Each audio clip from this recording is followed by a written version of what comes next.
that for children at the weekend, so that we can get footfall through the building all the time. And we could also do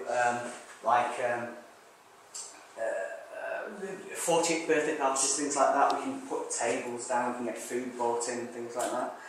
It's just a room that you can just move about. We haven't done it yet, but we are going to do it. So, is this touch screen?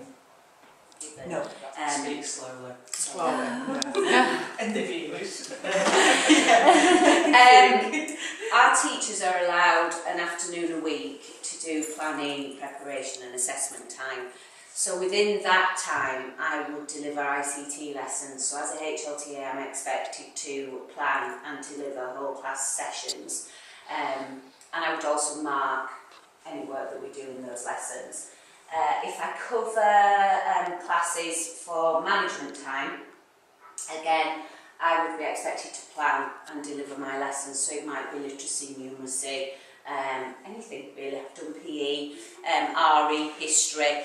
So in my role, I'm in a primary setting, so I would work from the reception children right up to year 6, so cover the whole range across the school. Web 3, where it becomes very intelligent, it almost publishes for me now. It knows what I want and pushes things at me, and it's getting sort of monitored in that way.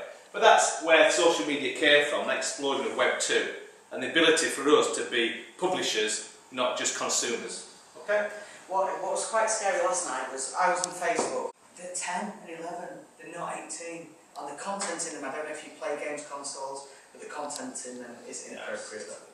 Well, I was in a meeting in Brussels, no, it's Bradford, a few weeks ago, and there is a youth activity. They are pushing just those things. So it's not violence that's programmed as a part of the game, it's the violence that players create around the game. Yeah. So it's really... We try and educate the children to educate their peers, because the children, if you're talking to them, they're not going to listen to me. You know, but if they've got digital leaders or safety angel type approach, then they will talk to each other about it, because it's all about just being nice with each other, having socially, behaviourally nice, and understanding the implications of that. So if you... Yeah, it's fine. What about if your brother or sister saw it? And they might think, okay. What about if your mother saw it or your father saw it? And then they start going, your grandmother, your grandfather, your teacher, that man on the bus who looks at you a little bit weird. And all of a sudden they're realising that as soon as you take an image and you put it onto the web, even if your profile's protected, it's gone, you've lost control. Does that make sense to everyone? And where does that report to then? She would get a message on her computer to say you are not allowed to visit this website. Or you can also, I'll go through in a minute about the different messages that you can put up.